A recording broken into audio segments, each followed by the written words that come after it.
Hey guys, tonight we step quietly into the gentle rhythms of a city, both ancient and alive, Kyoto, as it awakens from its night's slumber. Imagine yourself standing on a narrow street, the air crisp but soft, filled with the subtle scent of wet wood and blooming plum blossoms. You trudge slowly along the uneven stone pavement, feeling the faint echoes of centuries beneath your feet, while somewhere just out of sight, a temple bell rings its low, sonorous tone stretching through the dawn. You probably won't survive this in one piece if you try rushing, because Kyoto isn't about speed. It's about savoring the small moments, the way the morning light filters through bamboo groves, the quiet murmur of water in hidden canals, and the flutter of paper lanterns yet to be lit. So before you get comfortable, take a moment to like the video and subscribe, but only if you genuinely enjoy what I do here. And hey, why not drop your location and local time in the comments? Let's see how far our slow walk spreads tonight. Now dim the lights, maybe turn on a fan for that soft background hum, and let's ease into tonight's journey together. You begin at a street corner where the early morning is a quiet symphony. The shop shutters are still down, except for a few small tea shops preparing their delicate pots of matcha. You breathe in the faint aroma of steamed rice and roasted seaweed from a nearby kitchen. The soundscape is soft, the distant coo of pigeons, the scrape of a broom on wooden flooring, and the gentle clink of ceramic cups being arranged. Mainstream fact: Kyoto was the imperial capital of Japan for over 1,000 years, and many of its streets have remained largely unchanged since medieval times. You feel the weight of history with every step. Quirky tidbit: some Kyoto residents claim the city's air itself has a kind of ancient flavor thanks to centuries of incense burning in temples, a scent that apparently can't be replicated elsewhere. Historians still argue whether Kyoto's layout was intentionally designed to harmonize with natural elements, or simply evolved from practical needs over centuries. Either way, you trudge on, feeling the gentle pull of this living city. You notice how the wooden lattice windows of old houses are still intact, even as modern life hums just around the corner. The narrow streets, barely wide enough for two people to pass, comfortably twist and turn in a way that seems almost designed to slow you down, perfect for a bedtime stroll. As you walk, a stray breeze carries the faint sound of a shakuhachi flute, its melancholy notes drifting from an unseen courtyard. The city is waking, but on its own slow terms.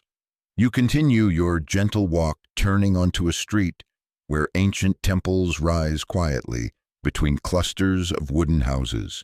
Their vermilion gates stand like silent sentinels, worn smooth by the touch of countless hands over centuries. The air here is cooler, shaded by towering cedar and pine, and the soft crunch of your footsteps on the gravel path seems to echo in the peaceful stillness. Somewhere nearby, the faint drip of water from a stone basin punctuates the calm. Mainstream fact: Kyoto is home to over 1,600 Buddhist temples and Shinto shrines, many dating back to the Heian period around the 8th century. These sacred spaces have shaped the city's spiritual and cultural life for a millennium. Quirky tidbit: some temples are rumored to have secret gardens designed to be viewed only through a tiny peephole, a kind of ancient Instagram story, though the only likes came from monks with very patient eyes. Historians still argue whether these temple gardens were intended solely for meditation or also to impress visitors with subtle symbolism and power. As you wander, you can almost feel the tension between public display and private contemplation. You notice how moss clings to weathered stone lanterns and steps a soft green carpet that only time and moisture can weave. The scent of incense drifts faintly, mingling with the earthy aroma of damp wood and fallen leaves. The temples don't shout their importance, they whisper it in gentle arches and quiet corners. In one temple courtyard, a lone monk in faded robes kneels in prayer, his breath slow and steady. The scene feels suspended in time, like a carefully composed scroll painting come to life. You resist the urge to rush forward, letting the moment settle like a quiet melody. As you step through a small bamboo gate, a hidden garden reveals itself. Its design is deceptively simple: a raked gravel path, a stone lantern, and a single flowering cherry tree. But there's a careful balance here between nature and artifice, between stillness and movement. This is the essence of wabi-sabi, the beauty of imperfection and impermanence, a philosophy you didn't know you needed to learn tonight. You pause to take it all in, feeling the city's layered history settle softly around you like the first cool breeze of evening. The temples stand as quiet reminders that beneath the bustle of modern life, something ancient and gentle persists. You keep moving forward, stepping now into a quieter neighborhood where wooden machiya townhouses line the street like loyal old friends. Their dark timber frames and white plaster walls are faded by centuries of sun and rain, but still sturdy, holding secrets of lives lived at a slower, more deliberate pace.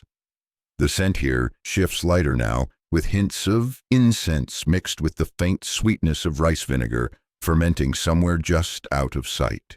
Mainstream fact machiya were traditional wooden townhouses that served both as family homes and places of business, often with narrow facades but deep interiors stretching back from the street. Quirky tidbit: some machiya had hidden sliding panels that allowed owners to spy on neighbors or hide valuables, basically medieval Japanese stealth mode minus the ninja costumes. Historians still argue whether the labyrinthine interior layouts of machiya were designed primarily for privacy or to maximize airflow during humid summers. Either way, these homes are built for slow living, where every space has a purpose. You notice the faint creak of sliding wooden doors as a shopkeeper quietly opens for the day, revealing shelves lined with handcrafted ceramics and paper goods. Outside, a small wooden sign swings gently in the breeze, its calligraphy faded but elegant. The street hums softly with the quiet activity of daily life. A child's laughter somewhere in the distance, the rhythmic tap of a carpenter's hammer, the soft rustle of kimono fabric as a woman passes. Nothing demands your attention, and yet everything is alive with stories.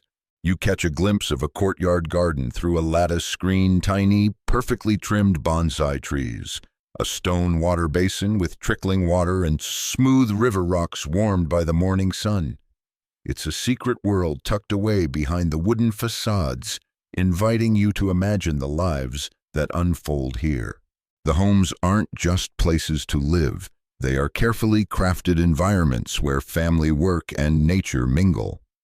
You wonder if the residents ever feel the gentle pressure of tradition, or if, like you, they simply move slowly, savoring each moment. A stray cat pads silently across the street, disappearing into a narrow alley where laundry flaps like colorful flags. You smile, noticing the way even the smallest details of this city seem designed to calm the senses and slow the mind. You wander on the scent of fresh tatami mats, mingling with the subtle hint of wood smoke drifting from a distant hearth. The street widens slightly, and you find yourself approaching a small market square where wooden stalls lean lazily toward each other, laden with fresh produce, hand-woven baskets, and bundles of dried herbs.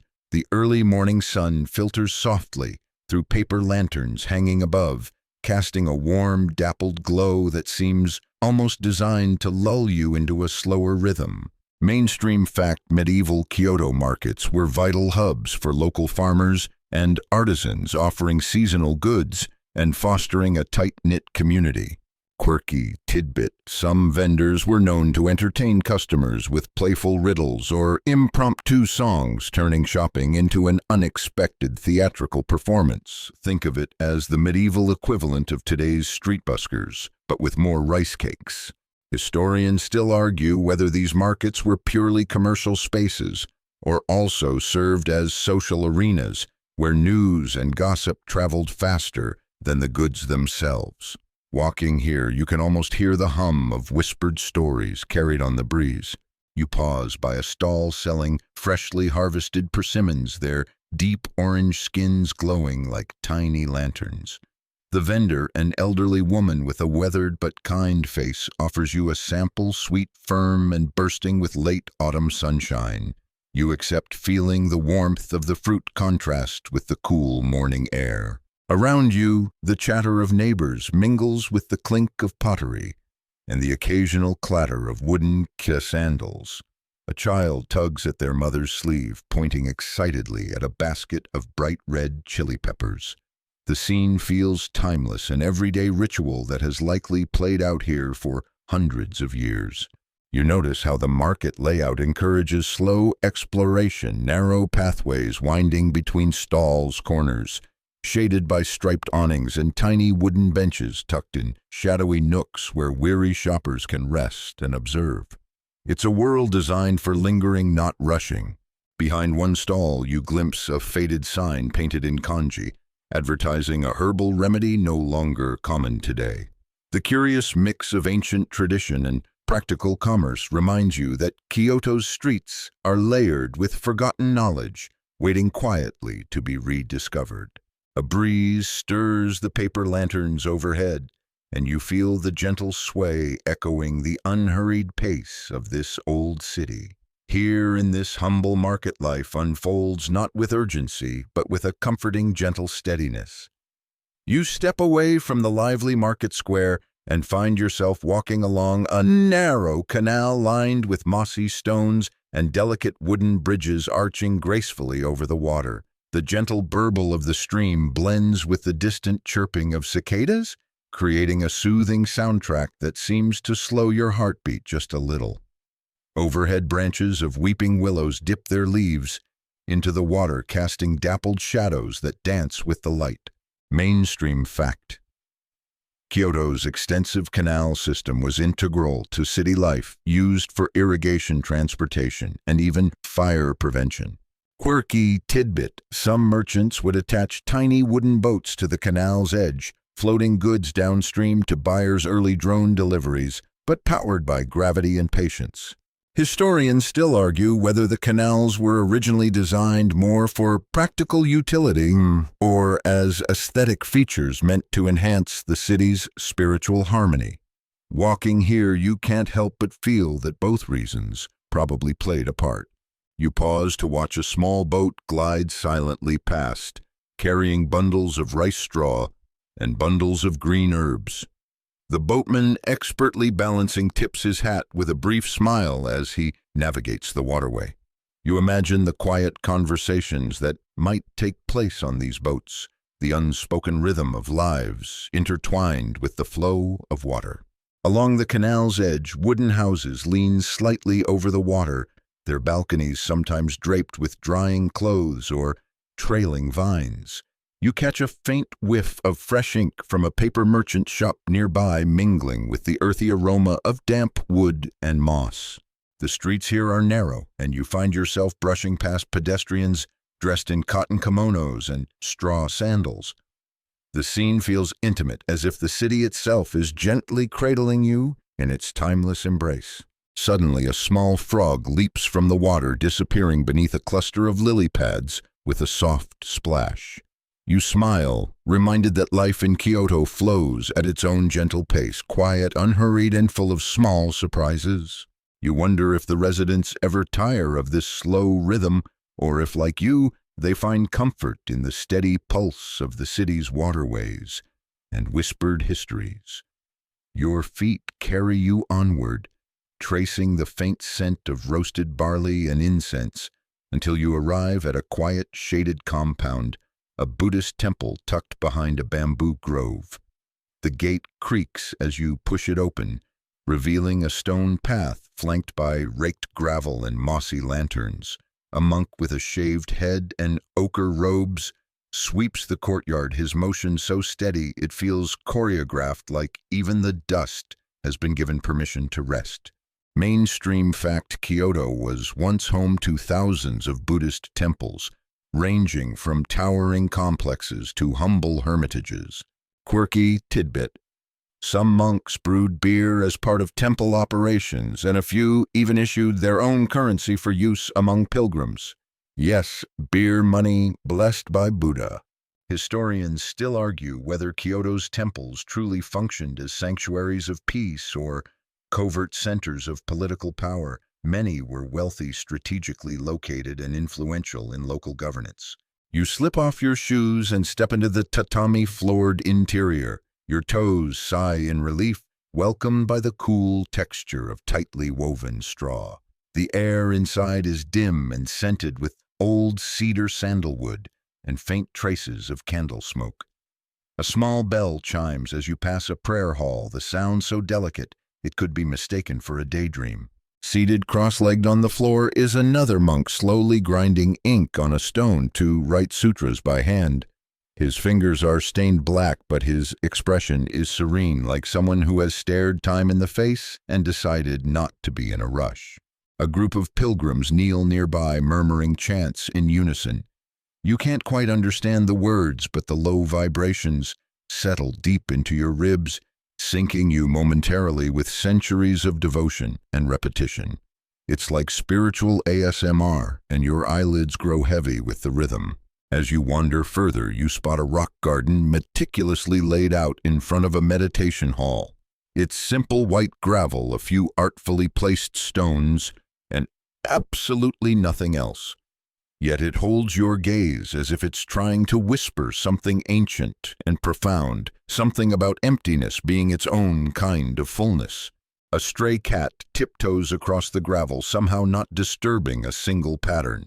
Clearly, this cat is more enlightened than you are. In the corner of the temple grounds, there's a small hut used for tea ceremonies. The doorway is deliberately low. You must bow to enter. Inside, a woman in a silk kimono carefully prepares matcha. Her gestures so precise you'd swear she's trying to fold time itself. The tea is bitter and earthy with a frothy top that resembles a mossy pond in springtime. You sip quietly, letting the moment linger, the stillness stretching like fabric across the floor. No rush, no noise. Just the quiet certainty that someone once built this space for no other reason than to make peace feel like home. You rise slowly from the tea hut, bowing your head as you step out into the daylight once more. Your sandals slide back onto your feet with a soft practice motion. By now, you've become quite skilled at slipping in and out of the rhythms of Kyoto. The path beyond the temple curls gently downward into a quieter district where the houses grow smaller and more modest, tucked neatly behind reed fences and clusters of persimmon trees. You follow the sound of trickling water until you reach a neighborhood canal, narrow, shaded, and lined with smooth river stones. A small wooden bridge crosses over it, barely wide enough for two people. You pause there a moment, watching a pair of koi fish swirl beneath the surface, one orange and speckled like a flame, the other ghost white and almost invisible in the sun-dappled water. If reincarnation exists, you think koi fish must be the final level, calm, decorative, and completely unbothered. Mainstream fact: Kyoto's districts were once divided by class and profession, with specific areas reserved for artisans, merchants, priests, or the nobility. Quirky tidbit: some houses had secret nightingale floors that chirped when walked on an early security system to alert homeowners of intruders or sneaky teenagers. Historians still argue whether Kyoto's rigid social layout was designed more for harmony or control. The lines between peace and surveillance were often drawn with the same ink. You stroll through a neighborhood known for its dyers and weavers. Indigo vats sit like open secrets. In back courtyards, their surfaces shimmering with oily blue rings. Thin strands of fabric stretch between wooden poles, drying in the gentle breeze. One elderly man, shirtless, deeply tanned hands, stained dark as blueberries, nods politely as he works a loom with foot pedals and calloused grace. His motions are hypnotic, like watching a spider weave silk in slow motion. The street curves and the smell changes. Now roasted chestnuts, now the warm, yeasty tang of miso soup. A woman lowers a pot over an open hearth, glancing at you with the faintest smile. Her dog naps under the porch ears, twitching at some dream of squirrels. Just beyond her home, a group of children laugh and scatter as they roll wooden hoops down the lane. They shriek with delight when one hoop veers into a cabbage cart. The cart owner waves them off with a sigh that suggests this is a daily occurrence. You pass a home with finely carved wooden latticework on the windows. Delicate geometric patterns filter the light like stained glass made from shadows. Inside, someone plucks the strings of a koto, slow, plaintive notes that echo like footsteps through time. You linger by the wall, letting the melody curl around your thoughts. Here, life unfolds not in grand gestures, but in repetition. Sweep the porch, hang the kimono, tend the fire, feed the carp. 100 quiet tasks stitched together until a day becomes a lifetime. At the edge of this peaceful sprawl, you find a small shrine nestled beneath a gnarled plum tree. Paper fortunes flutter on nearby branches, tied tightly with trembling hope. You add your own, not a wish, just a breath of thanks, then press your palms together and bow. The sun is dipping low now, brushing the rooftops with gold.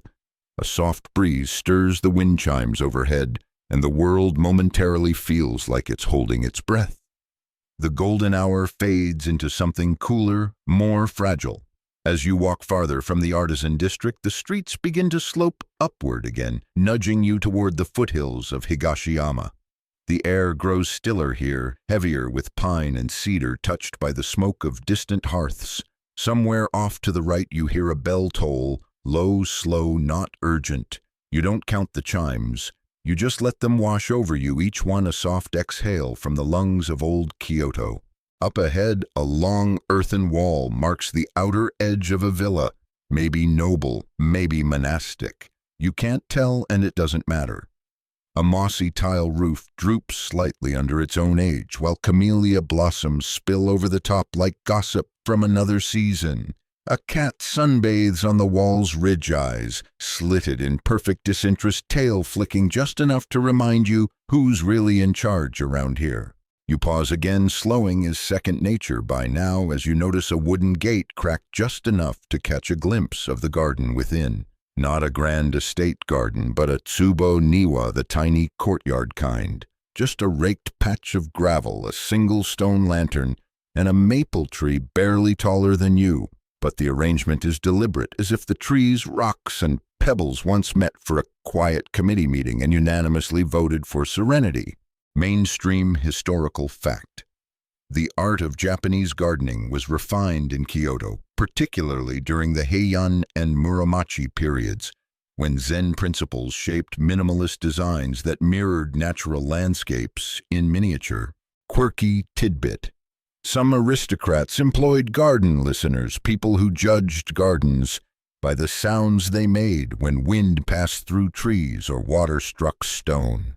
If you ever feel unqualified for your job, remember that. Historians still argue whether these serene spaces were spiritual sanctuaries or symbols of control and status, like "I'm so rich, even my rocks are curated." You step away and keep moving up a gravel path lined with old inns, some still active, others clearly slumbering through time. One has a sign so faded it's more memory than message. But outside, a worn pair of wooden geta sandals waits patiently, as if their owner might return at any moment. You wonder what stories those sandals would tell if they could. Probably about rainy festivals and stolen kisses, and one unforgettable night when someone dropped an entire tofu block into the koi pond. Beyond the inns, the path forks toward a small park, and you're drawn toward it like a leaf on a stream. It's quiet, except for the occasional creak of bamboo swaying against itself. You find a bench, nothing fancy, just a slab of wood balanced on two stones, and sit for a moment. Across from you, a man feeds bits of rice cracker to a pair of crows. They hop around like tiny sarcastic butlers. One of them caws, once clearly unimpressed by the flavor. You notice an old stone basin nearby, a sukubai used for ritual cleansing before entering tea houses or temples. Water drips into it from a bamboo pipe, one drop at a time. The sound is impossibly soft, like the earth remembering something. You wonder how many hands have hovered above that basin, how many travelers paused here for a sip of quiet. The clouds turn lavender and rose brushed with the last vanity of the sun. The lanterns along the path begin to flicker to life, soft orange glows peeking out from behind their paper walls. Fireflies blink lazily in response, as if to say, challenge accepted. You rise and stretch. Your joints creak, but not in complaint, more like applause. The scent of grilled fish wafts in from a nearby alley, and you decide to follow it because really, why wouldn't you? Down a narrow street paved in uneven stone, you find a tiny food stall tucked between two residential houses. There's no sign, just a single hanging lamp and the smell of miracles. The man behind the counter wears a headband and an expression of unhurried mastery. He offers you a skewer of grilled unagi, sweet, sticky, and steaming. You take a bite and, for a moment, you forget your own name. Who needs enlightenment when there's eel this good? The stall has 2 stools and a view of a wisteria-covered fence. You sit there a while, chewing slowly, watching the world grow dimmer and softer, as if Kyoto herself is putting on pajamas. And just when you think it can't get any more peaceful, it does. You leave the food stall with eel still clinging gently to your tongue, its sweet, salty essence lingering like a pleasant rumor. The night has fully arrived now, not dramatic or star-studded, but quiet like someone pulling a deep blue blanket over the city. Kyoto doesn't announce nightfall. It simply lowers the volume and waits for you to notice. Your feet carry you along another gently curving lane, this one dappled in soft pools of lantern light. Paper lanterns, hand-painted with chrysanthemums and cranes, sway just a little in the breeze. The breeze itself smells of river water and sandalwood incense. Someone somewhere is still offering prayers or maybe just trying to mask the scent of pickled radish. You pass a group of monks walking in single file. Their heads are bowed, their steps perfectly synchronized, their sandals making no sound. They vanish into a side path like a whispered chant. You wonder if they were real or just a figment summoned by the old air. Mainstream historical fact. Kyoto has been home to countless Buddhist sects since the 8th century, and even today monks continue the traditions of silent walking meditations known as kinhin in temple grounds and forest paths. Quirky tidbit.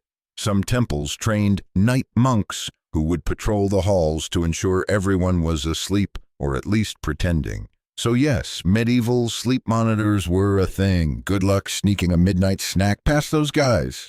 Historians still argue whether the strict routines of monastic life offered genuine spiritual growth or were just really elaborate ways of managing insomnia. You find yourself approaching a small bridge, arched and wooden, its planks smooth from centuries of footsteps. Beneath it, a narrow stream hums softly, cradling the reflections of stone lanterns and distant rooftops. You cross it slowly, feeling the slight give of old timber beneath your weight. There's something deeply grounding about walking over a bridge that has outlived dynasties. On the other side is a tucked-away neighborhood with low clay-walled homes and tiled roofs like folded paper fans. The windows glow faintly, some with flickering candles, others with electric light pretending not to be modern. You hear laughter, polite, restrained, but genuine. Someone inside is telling a good story, the kind that doesn't need a punchline. A small dog trots past you on stubby legs carrying a pine cone like it's a priceless treasure. He doesn't stop to say hi, but he also doesn't mind you being there. You're part of the scenery now. Further down, you spot a traditional mahiya townhouse with an open storefront, a little shop selling wooden combs, fans, and fabric dolls. It's run by a woman so old she might actually be a time traveler. She nods at you without stopping her slow work carving a fox shape into sandalwood. Her hands move like they remember everything and don't need to be told twice. You browse quietly. A fan with a koi fish catches your eye. The shopkeeper sees you looking and smiles, pointing to the ceiling. You look up and there it is, a real koi painting that mirrors the fan swimming along the plaster as if it's forgotten gravity. You wonder how long it's been there. Centuries, maybe, or 5 years. Who knows? In Kyoto, old and new hold hands behind their backs and giggle. Outside again, the streets begin to wind more tightly, guiding you closer to the heart of the Gion district. Not the flashy geisha side, but the quiet edges where every house feels like it's holding its breath. You pass a willow tree drooping over a fence, its long green strands brushing your face like an accidental blessing. Somewhere behind that fence, wind chimes whisper their half-thoughts into the dark. Glass, metal, bamboo, their voices overlapping in a sleepy chorus that only makes sense to the wind. You spot a tea house closed now, but you imagine the scene a few hours earlier. Delicate porcelain, practiced bows, a single camellia arranged in a vase with reverence, bordering on superstition. The tea isn't just a drink, it's a ritual, a performance, a discipline, and also honestly kind of bitter. Mainstream historical fact. The tea ceremony, or chanoyu, developed into an art form in Kyoto, especially under the influence of Sen no Rikyu in the 16th century. It emphasized simplicity, presence, and impermanence. Quirky tidbit: one famous tea master once rejected a guest for wearing flashy socks. Let that sink in, defeated by socks. Historians still argue whether it was a matter of spiritual purity or just extreme fashion policing.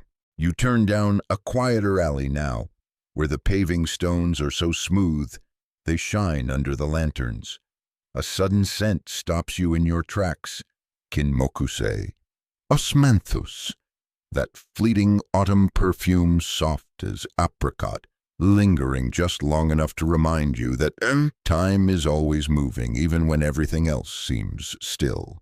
You lean against a low stone wall and take it in this whole world that somehow survived fires, wars, earthquakes, and modernization by sheer force of elegance.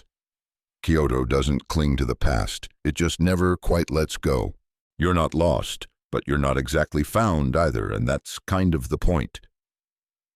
Your shoes click softly as you move farther along the alley past homes where shadows flicker behind washy paper screens. Inside, someone turns the page of a book. You don't hear it, but somehow you know the silence here isn't empty. It's full of lives being lived slowly. You step around a small shrine tucked into the crook of a corner. A red torii gate stands no taller than your waist. Its wood lovingly repainted its base, surrounded by offerings, rice crackers, a tiny cup of sake, a toy windmill that spins lazily, even without wind. The god housed here is likely Inari or some local kami, quietly minding the block like a gentle night watchman. Mainstream historical fact. Kyoto's spiritual architecture is rich with micro-shrines like this, often dedicated to folk deities and protective spirits. Some date back to the Heian period and were maintained by families for generations as part of local custom. Quirky tidbit. There's one famously overstuffed Kyoto shrine whose deity reportedly accepts expired train tickets as offerings. Yes, even your bad commute could be spiritually recycled. Historians still argue whether this layering of formal Shinto and intimate street corner shrines reflects deep theological pluralism, or just Kyoto's refusal to throw away anything meaningful. You pass a wooden bench carved into the base of a stone wall. It's empty but worn smooth at the edges, like it still holds the shape of old men who came here to sit, sip tea, and judge everyone else's laundry techniques. Maybe one of them was a retired poet, or just someone who liked to recite poetry to birds. Hard to say. A cat lounges just beside it, staring at you with the kind of indifference that can only be achieved by something holy or heavily overfed. You nod politely. It blinks. In Kyoto, even the cats have manners. The path ahead broadens unexpectedly, revealing a quiet residential street lined with tall fences and mossy gates. Most of the homes here are ryote old-style dining establishments known for their privacy and very complicated menus. You can't go in unless you're invited. And even then, you'll likely spend most of the evening wondering if you're doing everything wrong. A cloth curtain flutters at the entrance of one such house. The pattern is simple waves and clouds in navy ink. You pause just long enough to admire it and realize someone has stitched tiny cranes into the border, hidden unless you're looking for them. Kyoto does that, hides things in plain sight. You get the sense that most visitors never notice. You press on, following the smell of something charcoal grilled, yakitori maybe, or a late-night snack of mochi crisped over an open flame. Your stomach sighs, remembering that it is, in fact, still part of the equation. You turn down a side lane that narrows so tightly you could reach out and touch both walls if you wanted to. Not that you do. One side is crawling with ivy, the other covered in painted tiles, chipped with age but proud of their decay. You wonder if there's a rule in Kyoto that says nothing can be too perfect. It all needs at least one elegant flaw. Mainstream historical fact. Kyoto was largely spared from Allied bombing in World War II, allegedly in part due to its cultural value. Many of its winding alleyways and traditional homes survive intact because of this fortunate if controversial omission. Quirky tidbit. Some believe Kyoto was intentionally spared because U.S. Secretary of War Henry Stimson had honeymooned there. Historians still argue whether personal sentiment shaped that decision or if it's just an enduring urban legend that Kyoto residents are too polite to fully confirm. You emerge from the alley into a small courtyard where a bamboo water fountain makes its soft, rhythmic donk, a shishi odoshi, deer scarer. But let's be honest, it's mostly there to calm your soul. The sound is perfect wooden hollow percussive, like someone knocking gently at the door of your thoughts. You sit beside it for a while on a stone step that's still warm from the afternoon sun. Above, wind brushes through the leaves of a maple tree just starting to shift from summer green to amber orange. One leaf detaches and spirals down with an almost smug elegance, landing beside your foot. No one claps, but it feels like a performance anyway. Behind you, an elderly man in a blue happy coat sweeps the flagstones, not because they need it, but because sweeping is what keeps the world turning. He nods once as you rise to go. You nod back. No words, just the shared understanding of people walking through a place that remembers more than it says. You cross another small bridge, this one built from thick slabs of stone. A koi flicks its tail lazily in the pond below. It's the same color as the maple leaf autumn wrapped in scales. You imagine it's lived here longer than most residents. Maybe it's a reincarnated poet, or just a fish with excellent real estate. On the far side of the bridge, the ground shifts subtly beneath your feet. You've stepped into an older part of town, older even by Kyoto standards. The earth feels different here. The buildings lean just a little more. The air carries the scent of cedar, rain, and time. A small temple gate rises ahead, its wood darkened by age and weather. Its paint faded to a gentle whisper of red. The gate stands open. No lock, no sign, no fanfare. Just an invitation if you know how to see it. And of course you step through. The temple courtyard hushes around you like the air's been trained to bow its head. You move slowly over worn flagstones, some sunken, others crooked, all of them, telling stories with their cracks. No one's here, not visibly, but the presence is palpable. Like the place itself is breathing quietly beneath your feet. Lanterns hang from the eaves, paper ones, each hand-painted with calligraphy so fine it looks like it might float off the surface. One flickers slightly in the breeze, casting a shadow that dances across the face of a weathered wooden statue, Jizo Bosatsu, probably, protector of travelers and children. You give him a respectful nod, which, let's be honest, You've been doing a lot tonight. Kyoto has that effect. You step around a cluster of raked gravel Zen garden style. The lines in the sand swirl around stones placed just like frozen ripples in a forgotten pond. Mainstream historical fact: these gardens, called karasansui, are designed to represent water using only dry elements. You're not supposed to walk on them, you're supposed to feel them. Quirky tidbit: one famous Kyoto temple has a rock garden designed with 15 stones. But no matter where you stand, only 14 are ever visible at once. The missing one, they say, reveals itself only to those who have reached enlightenment, or maybe just people tall enough to see from the right angle. Historians still argue whether these gardens were meant for deep philosophical reflection or were just really elegant ways to discourage kids from running through the courtyard. You sit on a wooden engawa, the long veranda that wraps around the temple's edge. It creaks under your weight, but kindly. Not a protest, just a greeting. The wood is smooth from centuries of footsteps, and your fingers unconsciously trace the grain. Somewhere a nightingale sings, not metaphorically, a real one. Or maybe it's the floorboards. Some older temples are built with special nightingale floors that chirp when you step on them, originally designed to prevent stealthy assassins. You make a mental note to step more loudly from now on. A temple bell chimes in the distance, not the loud, showy kind, the low, round bung that rolls through your chest like a sleeping whale's heartbeat. Time here is marked not by minutes, but by resonances. A monk appears, or maybe he was already standing there just outside your field of vision. He's sweeping again with the sweeping, and you begin to suspect that monks train more in broom technique than martial arts. His robe rustles gently, the color of burnt sienna sleeves, worn but clean. He doesn't look up, just continues his circular route, pushing leaves into a pile that will probably scatter again by morning. Mainstream historical fact: monks in Kyoto's temples followed a disciplined routine, rising before dawn for meditation, chanting sutras and attending to the endless care of the temple grounds.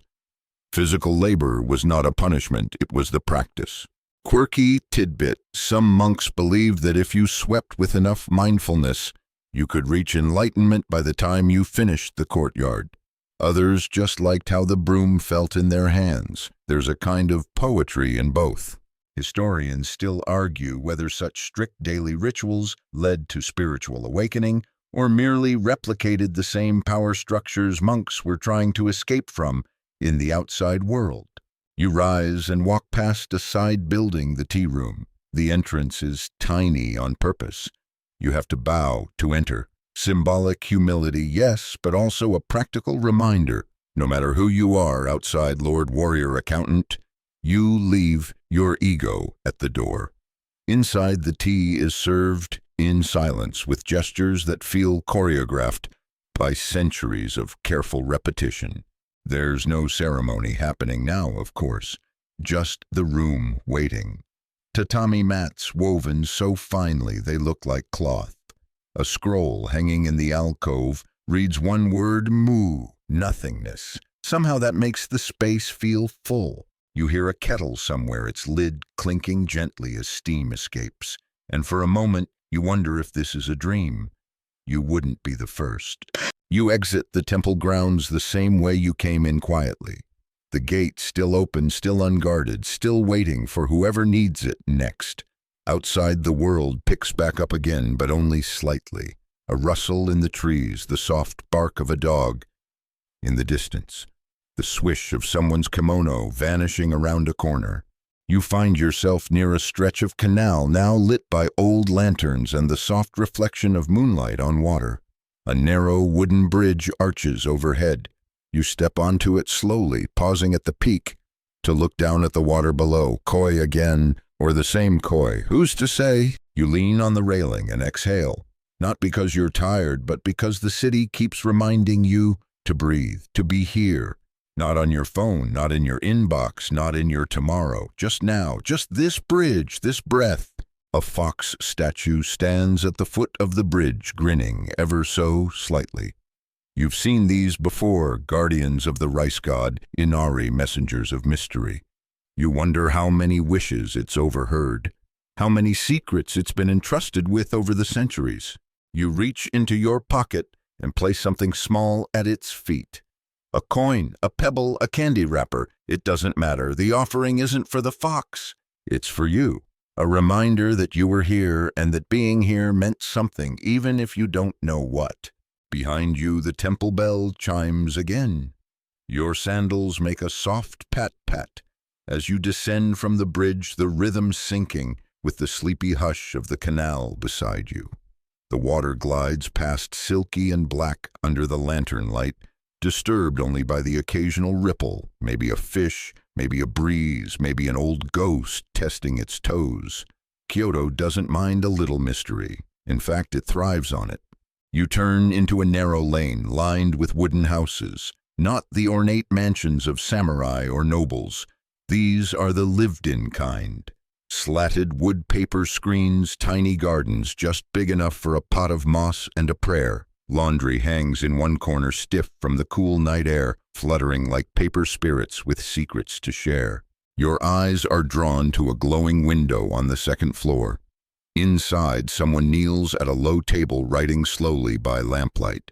You can't read the characters from here, but the shape of the moment is familiar. Focus, quiet repetition, and a little bit of neck strain. Mainstream historical fact.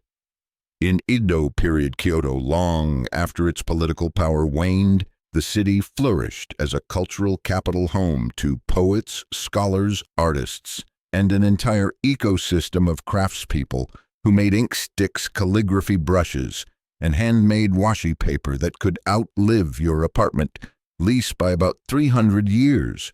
Quirky tidbit.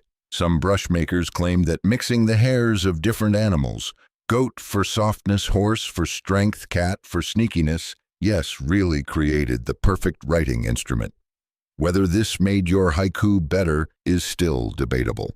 Historians still argue whether Kyoto's creative output was a natural byproduct of peaceful times or a carefully curated export intended to maintain its cultural prestige long after the shogun packed up and left for Edo.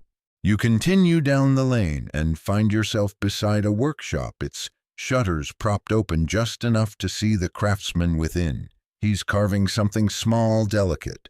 You think it might be a netsuke, that tiny, absurdly detailed toggle used to fasten purses to kimono sashes. Imagine putting hours of work into something most people would never notice unless it fell off. Respect. His fingers move quickly, confidently. The shavings curl like flower petals to the floor, and you instinctively step lighter so as not to disturb the rhythm. You won't interrupt. This is a city where silence is part of the conversation. A few doors down, another shop front glows warmly. You peek in and see rows of delicate sweets, wagashi, each one a tiny universe of color and shape. Pink ones shaped like cherry blossoms, green ones like fresh leaves. They're practically edible haiku. You catch the eye of the woman behind the counter and she gives you a soft, knowing smile. Not a come by this smile, more like a yes, it really is that pretty tonight smile. You step inside the tatami, muffling your footfall. She offers you a sample, a jelly cube that jiggles with just enough enthusiasm to lift your mood half a notch. It tastes faintly of plum and nostalgia. Mainstream historical fact. Wagashi weren't just dessert, they were often paired with tea in exacting seasonal harmony. In a tea ceremony, serving the wrong confection at the wrong time of year could be a scandal on par with bringing instant noodles to a wine tasting. Quirky tidbit. There were entire recipe books from the Edo period dedicated to making sweets that looked like natural elements, autumn leaves, frost, the morning dew. Some artisans would even press real plants into sugar paste to leave ghostly imprints. That's dedication to aesthetics you don't see in a bag of Skittles.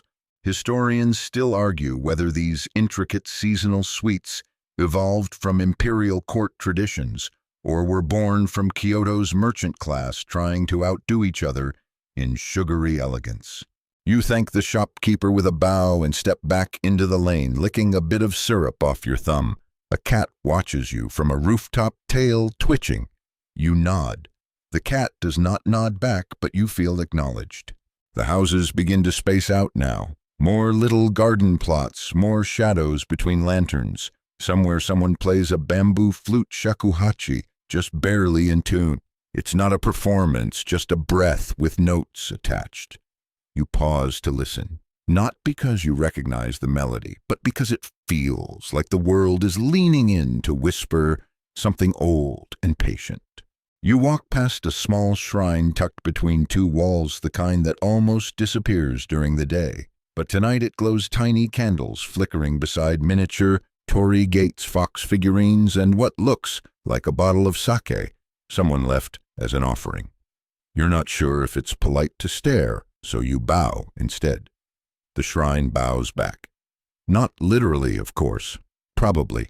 You've left the bustling districts far behind now. The city is softer here, like it's exhaling. Your shoulders ease without you noticing. Your breath matches your steps, and your steps slow to match the silence. Ahead, a wooden bridge arches over a stream so narrow it might be trying to keep a secret. You cross it slowly, pausing at the crest to look back. The lanterns now look like distant stars. The city is still there, humming gently behind you, but here, Kyoto is a whisper, a breath drawn in and held reverent. The ground crunches softly under your feet as you take a turn down a path lined with pine and cedar. The scent is unmistakable, clean, sharp, a little like old paper and fresh snow. You inhale deeply, letting it linger in your chest. You think about the hands that planted these trees long before you arrived, about how someone planned for a path they'd never walk. And then you take another step. Your feet settle into the earth path like it's always known your stride. There's no rush now, not that there ever really was. Kyoto at night lets you stretch time like soft silk, pulling one moment gently into the next. The trees overhead sway just enough to remind you they're listening. Somewhere in the dark, a bell rings. Not the loud clamor of a temple gong, but the low, singular toll of a smaller shrine, maybe tended by just one old monk who always forgets what time it is. You're heading now toward an older part of town, older even by Kyoto standards, which is saying something. The buildings here lean a little more like they're tired of holding up the past, but do it anyway because tradition. A moss-covered stone wall hugs the edge of the path, its uneven surface almost like a puzzle that no one's tried to solve in centuries. You run your hand over it without thinking. It's cool and rough and oddly comforting. Mainstream historical fact. The Gion district near where you're walking now has existed since the Heian period and was originally developed as a neighborhood to accommodate pilgrims visiting the Yasaka shrine. Over time, it transformed into a cultural center, most famously known for geisha, although the preferred term in Kyoto is geiko. And yes, that matters. Quirky tidbit, there are long-standing rumors that some Gion establishments would discreetly mark particularly fussy customers with a dab of invisible ink, visible only under specific light. A sort of polite blacklist, so to speak. No one's confirmed it, but you suddenly feel very self-conscious about the back of your neck. Historians still argue whether Gion's culture grew organically from religious roots or was subtly shaped by wealthy patrons wanting Kyoto to remain a beacon of refinement long after the capital moved to Edo. You pause at the entrance of a narrow alley lit by only two flickering lanterns. The paper on one is patched and the light leaks through like starlight through clouds. It's quiet, almost suspiciously so, but you trust Kyoto. This city doesn't rush to impress you, it invites you to notice things. Halfway down the alley, a door slides open and a low voice hums from within. Someone singing lazily with a tune that loops and drifts like smoke. You catch glimpses through the slats of a shamisen, 3 strings, a tortoiseshell plectrum, and a woman in silhouette adjusting her obi. She isn't performing, she's just being. Your shoes make soft sounds on the wooden planks as you approach the end of the lane where it opens into a garden you hadn't expected. It's not grand, just a gravel courtyard with a raked pattern, 2 lanterns, and a stone basin bubbling quietly. Still, it feels like you've walked into someone's private thought. There's a bench beside the basin. You sit. The night is cool but not cold. You listen. The water trickles. The gravel crunches lightly as a raccoon dog, yes, a real one, not a statue, pads across the path. It stares at you with the slow confidence of something that's seen every emperor come and go. You nod. It blinks, then waddles off into the bushes like you're not even worth gossiping about. Mainstream historical fact: Kyoto gardens, especially Karasansui, or dry landscape gardens, were designed not for strolling, but for sitting and contemplation. The asymmetry, the minimalism, it's all intentional. You're not supposed to admire them as much as you're supposed to breathe near them and realize you're not the center of the universe. Quirky tidbit. There's a long-standing tradition among some Kyoto gardeners to hide one flawed stone placement in every layout. Not a mistake exactly, more like a quiet rebellion against perfection. Supposedly it's meant to keep the gods from getting jealous. Historians still argue whether the aesthetic of wabi-sabi, beauty in imperfection, originated with Zen philosophy, or was simply Kyoto's way of dealing with a lot of cracked roof tiles and mossy corners. You stand up from the bench and continue along the path. The trees open slightly, and you find yourself beside a stream so still it reflects the moon like polished lacquer. A small footbridge crosses it, and beyond that, a tea house silent and closed for the night, its paper windows glowing faintly with the last warmth of the day. You remember the sweets you had earlier, and you almost expect someone to offer you matcha here even though the doors are shut. Still, the scent of roasted tea leaves lingers in the air. Or maybe that's memory again playing tricks. You trace a circle with your foot in the gravel. It doesn't feel like vandalism. It feels like conversation. You've been walking for hours, but the city has been walking with you or so. Further on, you pass another shrine, this one dedicated to a lesser-known kami, whose name you can't pronounce, but whose statue is endearingly chubby. Offerings sit around him: a few coins, a piece of fruit, a folded paper crane. Someone left a tiny toy car. You don't ask why. Kyoto doesn't owe you explanations. You bow again, slower this time, the kind of bow you give to something you don't fully understand, but trust anyway. You continue walking, and the earth beneath you grows softer, muffled by pine needles and time. The trees are taller now. The sky is darker. A wind stirs through the branches and carries the faint smell of incense. You're almost at the edge of something, maybe the edge of the city, maybe just the edge of night. But Kyoto is still here, surrounding you, not with noise, but with presence, with stillness, with a quiet so dense you could press your hand into it and leave an imprint. And so you walk, one more step, one more breath. The moonlight filters through the trees as if hesitant, carefully stepping around leaves and branches, not wanting to wake anything. You continue along the narrow path, flanked on one side by a bamboo grove so dense it whispers in chorus whenever the wind passes through. The stalks creak softly, the sound oddly like a sleepy house settling into itself. You've made your way into Arashiyama, though you didn't exactly mean to. It's the kind of place that calls to you without raising its voice. By now, Kyoto feels less like a city and more like a dream you've wandered into. And like any dream, it never insists. You understand only that you stay a little longer. Mainstream historical fact: Arashiyama, especially the famed bamboo grove, has long been a retreat for nobility and monks alike. Since the Heian period, its serene scenery and riverside views have drawn artists, poets, and emperors seeking stillness and inspiration. Quirky tidbit: in the Meiji era, some eccentric aristocrats would host silent moon viewing parties, Hear everyone in formal dress sitting on tatami mats, refusing to speak, just staring at the moon. Sounds boring until you realize someone once brought a monkey dressed in kimono. Still silent, but with style. Historians still argue whether Arashiyama's draw was truly spiritual or if it just became trendy because one poet said something nice about it. And the nobles followed suit like moths to a fashionable lantern. You pass under a low arch of worn wood, no sign, no name. Just enough to say, yes, you're still welcome. Beyond it is a garden so old that the moss seems to have tenure. Lanterns sit crookedly in the undergrowth like dozing cats. A stone path meanders without urgency. You follow it because that's what you do here. You follow. The path leads to a riverbank. The Katsura River murmurs past like a half-remembered lullaby. Its surface reflects stars you can't see when you look up, only when you look down. Kyoto magic, probably. You sit for a while, knees tucked up, watching the water.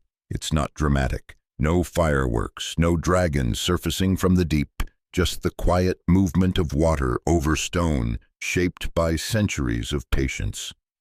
The kind of patience Kyoto specializes in.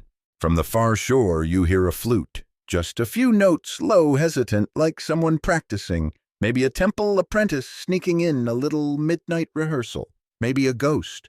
Honestly, you wouldn't be surprised at this point. You lie back on the grass. The scent is sharp, clean. A breeze curls around your face. You close your eyes, not to sleep, but to see better. You listen. Mainstream historical fact. The Katsura Imperial Villa nearby is considered one of Japan's most important examples of traditional architecture and garden design. Built in the 17th century, it reflected a deep philosophy of harmony with nature, asymmetry, and the art of intentional imperfection. Quirky tidbit. Some guides insist there are secret musical proportions built into the design of the villa's layout ratios that, when translated into sound, form a melody only the enlightened can hear, which is either deeply profound or just the best historical trolling ever. Historians still argue whether the villa's gardens were shaped primarily by Zen aesthetics or by the eccentric whims of Prince Toshihito, who was rumored to enjoy planting things upside down just to see how they'd grow. You stand again, gently brushing stray grass from your sleeves. The path winds back into the trees. A fox crosses your trail, pause, glance gone. You bow mostly out of reflex. It feels appropriate. As you rejoin, the city's edge, buildings begin to reappear like polite guests who'd excused themselves from the party and now return with fresh cups of tea. The streets are narrower here, the walls more weathered. Everything leans a little, but nothing breaks. A small shrine sits between two houses, no wider than a closet. Inside, a statue with a bright red bib, offerings of rice, crackers, a soda bottle, and a pencil. You smile. You leave the coin in your pocket. This isn't your story to write.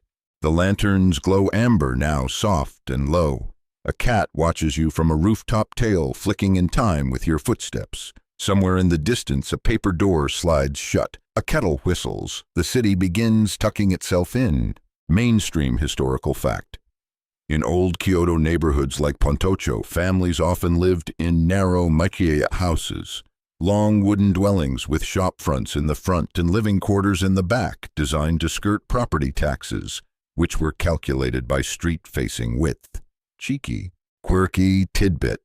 Some makiya included hidden doors and closets or under floorboards, not for treasure but as emergency exits, in case rival merchants or nosy inspectors came snooping.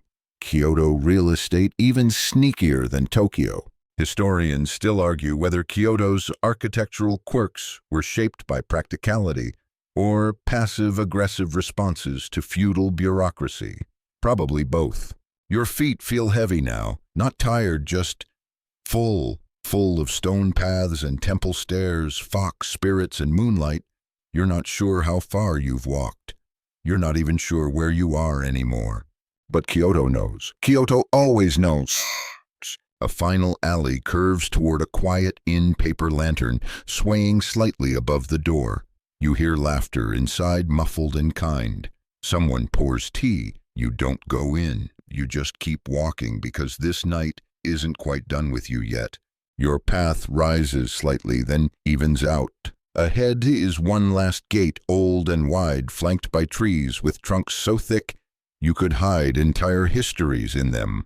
Beyond the gate, the city exhales. The stars blink slowly. Somewhere, a rooster gives a sleepy oops too early crow. You walk through the gate. Kyoto stays behind you, or maybe it walks with you. Same difference. And so you arrive at the edge. Not the edge of the city, but the edge of the night. Kyoto is quieter now, as if even its ghosts have curled into futons and called it a day. You walk along a stream smaller than the river, but just as patient. Its waters are slow, nearly still, like the surface of tea left to cool on a forgotten tray. A heron stands statue still on one leg, utterly unfazed by your passing presence.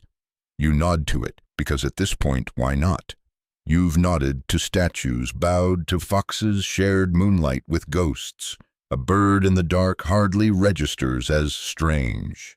You pass under a stone bridge that feels older than most languages. Moss clings to its underside like it's been whispering secrets to the water for centuries. You pause to touch it, rough, damp, stubborn. Kyoto is not just pretty, it is textured. Mainstream historical fact. The Kamo River and its many offshoots like this stream served as lifelines for Kyoto. They provided water for tea, irrigation for gardens, and even cooling systems for food storage. The riverbanks were common meeting places and served as natural boundaries for social classes. Quirky tidbit. At one point in the Edo period, couples were discouraged from strolling too affectionately along the riverbanks after sunset, because apparently even in ancient Kyoto, someone's grandma was always watching. Historians still argue whether the love poems carved into some riverside stones are genuine declarations of affection or just elaborate inside jokes between literate monks. Your sandals crunch softly as you follow the stream, the gravel beneath you surprisingly satisfying, like ASMR for your feet.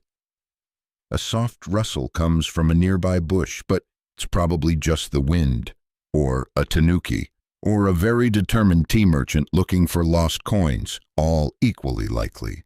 A short flight of stairs leads to a small plateau, a clearing ringed by low trees with just enough moonlight to see where you are, but not quite enough to understand why. It doesn't matter. Kyoto never demands that you understand it, only that you respect its rhythm. You sit again because this is a night of many pauses. The air is cooler now, a gentle, weightless kind of cold. Not unfriendly, just reminding you it's late. You lean back on your elbows, watching a wisp of cloud trail across the stars. One drifts right past the moon, giving it a soft halo. Somewhere in the distance, a wind chime sings a single high note that floats and fades like incense smoke. You take a deep breath. It smells like pine, earth, and memory. Mainstream historical fact. In Kyoto's spiritual calendar, specific dates are marked for moon viewing, cloud watching, and even listening to insects. These weren't just idle pastimes, they were cultivated practices believed to refine the senses and bring one closer to enlightenment. Quirky tidbit. Some 12th century nobles had tiny notebooks just for recording the names they gave to clouds they saw while walking. Not actual weather classifications, just names, like melancholy swirl or sushi regret. Historians still argue whether these poetic rituals were serious spiritual exercises or just a culturally sanctioned excuse to avoid paperwork. You lie back fully now, and the city slips from view. There are no buildings overhead, just a cathedral of sky, and your thoughts slow to match the tempo of leaves brushing gently in the breeze. It's not silence exactly, more like a lull, a city-sized lullaby. You think about the slippers you saw neatly placed by temple doors, the scent of old books in that sunlit library, The hand-painted lanterns, the koi nibbling at shadows, the clatter of someone closing shop just before midnight. None of it was loud, all of it mattered. The streets of old Kyoto didn't shout their stories. They whispered them softly, repeatedly, waiting for someone patient enough to listen. You realize you're smiling. Not a big smile, just a small, honest curve. The kind that happens when something feels earned. There's a rustling near the edge of the clearing. For a moment you half expect an ancient monk to appear and nod solemnly at you, handing you a cup of matcha and a cryptic riddle. Instead, it's a cat. Again, probably the same one from the rooftop. Cats in Kyoto seem to follow their own reincarnation schedules. You offer a bow. The cat doesn't return it, but it blinks very slowly, which by feline standards is practically a proposal. You sit up again, brushing pine needles from your sleeves. The path continues beyond the clearing, but you don't follow it. You've seen enough for one night. You've walked enough centuries. Kyoto, like all great dreams, doesn't end so much as fade. The city doesn't vanish. It just pulls a screen door shut behind it, leaving you on the porch with a faint trace of incense in your hair and stories that will never quite fit on paper. You close your eyes one last time, not to sleep, though you could, but to honor the hush. The hush that lives between the footfalls of a city that remembers more than it reveals. The hush that settles into your bones like warm tea. The hush that even now continues to whisper. And now here you are, back in your room, or maybe still in that hidden Kyoto garden. Your breathing has slowed, your limbs gently softened into stillness. The world outside continues in its quiet motion, but here inside this story the pace has grown tender, deliberate. The air around you feels lighter. Every sound is just a little blurrier now, like the city is swaddled in clouds. The lamps have dimmed, the wind has softened to a hush, and time has lost its edge. Your thoughts, once sharp as stepping stones, now glide like falling petals. No rush, no questions, no need to understand, only to drift. If you let your mind wander now, it might return to the rustle of bamboo, the warm weight of a ceramic tea bowl, or the gentle bow of an old woman placing a flower at a shrine. Maybe it will land on nothing at all, just the comfort of being still. You've walked slowly through a place built on patience. You've touched textures older than kings heard, whispers carved into stone, and followed a trail of lanterns lit by memory. So let this final breath be long and gentle. Let the hush of old Kyoto carry you across the threshold of sleep. You've earned it.